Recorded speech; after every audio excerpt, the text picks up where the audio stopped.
Good morning, good evening, good afternoon, good night, whatever time this video finds you. It's your boy Jay here, and today we are talking again about underwater possibly making a return to the Monster Hunter franchise. That's right, we're gonna dive into the water again, hopefully one day. I don't know if Wilds is gonna be the game, but let me cook a little bit. So, Monster Hunter 20th anniversary program recently just wrapped up, and seeing Lagiacrus and Abyssal Lagiacrus so high up in the popularity polls really got me thinking about, underwater hunting, because it's been so long since we've been able to properly fight those monsters.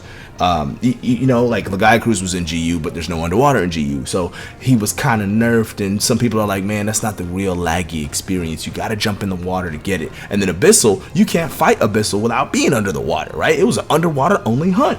So it being so high in the polls, despite not being around for so long, really got me thinking. I was like, damn, it might actually be time for underwater to return, right? And how could this happen?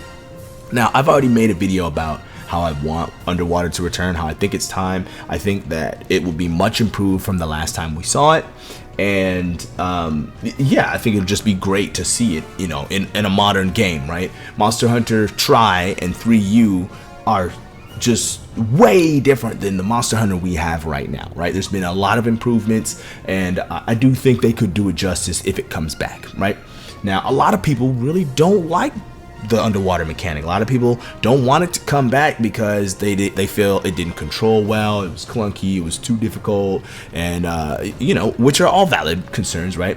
And one of my favorite arguments against it actually comes from another content creator. His name is Heavy Wings, and he mentions in his video, link to it, right here, but he mentions that it's so much work to bring it back that it would affect the rest of the game, right?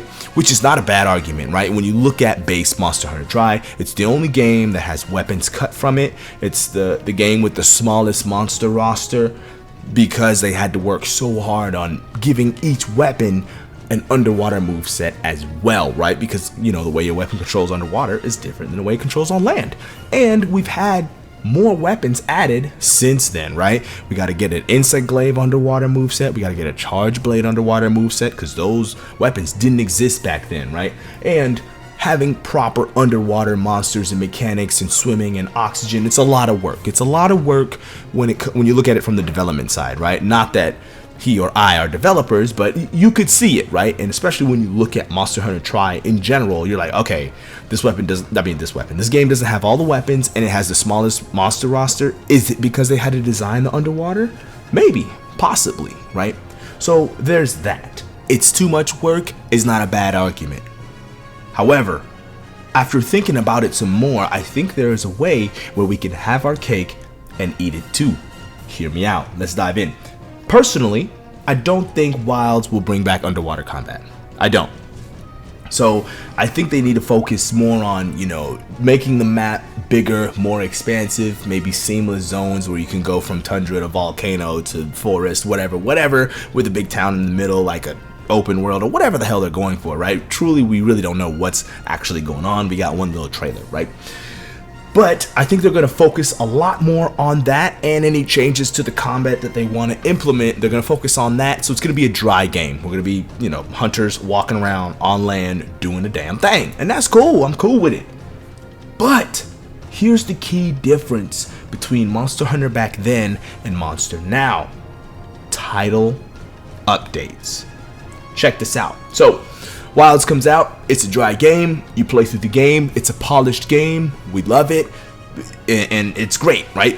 A whole lot of work went into making the map huge and expansive. It's as immersive as it's ever been. Oh my god, riding the raptor companion through the map, it feels amazing. The new combat systems are amazing. Holy cow, maybe they threw in another weapon. Oh, it's great. Okay, they focused on it.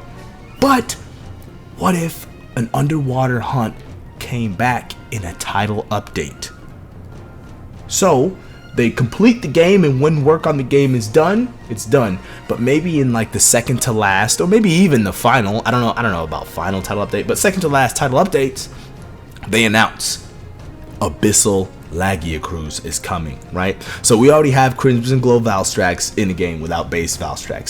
So we could do it. Even if Lagiacrus is not in the regular game, Abyssal Lagiacrus is coming as a title update. What? That would be crazy, right? So after the game is out, maybe they take the time, you know, in between the G rank expansion and, you know, the base game being out, they take the time to add in all the underwater stuff needed. Maybe there's like a special cutscene where we ride on a boat out into the ocean and then jump off the boat to where Abyssal Lagiacrus is. We have a little tutorial, right, kind of showing players like, hey, here's the swimming controls, get to grips with them, and then you can swim to another zone and boom, Abyssal is there waiting and you have your one underwater hunt in the game. Cool? So from that point, right, based on community reception to the new underwater, maybe they can dive more into, no pun intended, that was a good pun, maybe we can dive into more possible underwater hunts in the G rank expansion, right? So they can gauge community interest, and you know, there's going to be a big gap from base game to G rank game, right? Think about the time in between World and Iceborne. Think about the time in between Rise and Sunbreak, right? So if you got the second to last hunt being an underwater hunt, the community receives it really well. Everyone's like, yo, Abyssal came back. I mean, we know Abyssal, we know people want Abyssal to come back. Look how high up he was in the popularity poll, right? So we do the underwater hunt, and let's say people still don't like the mechanic. They can scrap it, and boom, the work is, sure, you got to scrap it like how Rampage was scrapped from Rise to Sunbreak. Sure, they worked on it, they tried something, it didn't work out. That's okay. But if we like it, all of the work that went into making that one underwater title update could just be moved to the G rank expansion, and then they can expand on more underwater hunts, right? But yeah, so what do we think about the possibility of a title update bringing back underwater? That way it doesn't take away from the base game and base game mechanics. They can work on the dry part of the game, get that polish to a shine, use the time in between games, you know, when they're still releasing title updates for the base game, make all the underwater stuff, boom, dropped in a title update. That would be dope as hell, right? Another possibility I was thinking of, I was really thinking about this idea, is maybe not even bring back Abyssal Lagiacrus, but what if they bring back Sideus? Hear me out. You get on a boat and you remember like the Moran battles, right? Like remember Gen Moran? What if it's Sideus doing the Gen Moran thing out in the open ocean? Cool. Now we have like a siege, right? That kind of scratches the itch for the siege. You can put the new ballistae and cannons on the boat, and we can shoot at in, and it can have like, you know, some of the same stuff that happens in the Gen Moran hunt or Daran Moran hunt of old. Cool. That's a cool little callback for, you know, us old heads who played it. And then when it comes time, all right, time for the final showdown, you get a cutscene of all the hunters diving off of the boat, right?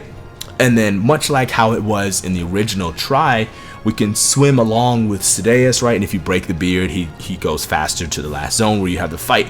But in that little chase down section, right, where people are like, oh, it's an underwater Lao Shanlong, it's not interesting, you could use that as the tutorial for the underwater kind of thing, right? You can let players come to grips with the controls underwater, swim around Sideus a little bit. Those who know like the controls are really comfortable can get to work breaking the beard so that we can get to the actual hunt, and then you get to the actual hunt and you have the underwater showdown against Sideus, just like we did at the end of Try. Is it a lot of work still? Yes, but if we do it this way, I think it won't take away from the dry game, right? Like I said, the dry game comes out as it is, we love it, it's polished, oh my god, it's the best Monster Hunter ever, right? And then they announce a title update, yo, Abyssal's coming back. People get hype, oh my god. Or even, you know, they have they've been bringing back a lot of final boss monsters, right? Alatreon, Amatsu, Fatalis. Sideus could come out, right? And then at that point, right, if you put underwater in the game at some point, right, with the title update, maybe in the G rank, Dire Morales comes back. Dire Morales is no longer off the table because we put the underwater mechanics in it. Ooh, what do y'all think? What y'all think, man? So how about that? What if they use the title update to bring back the underwater mechanics? That way, all of the underwater stuff doesn't take away from the dry game. What do we think? Am I cooking or am I crazy? Let me know in the comments down below. Just, let's start a conversation about this idea of maybe a title update bringing back underwater hunting.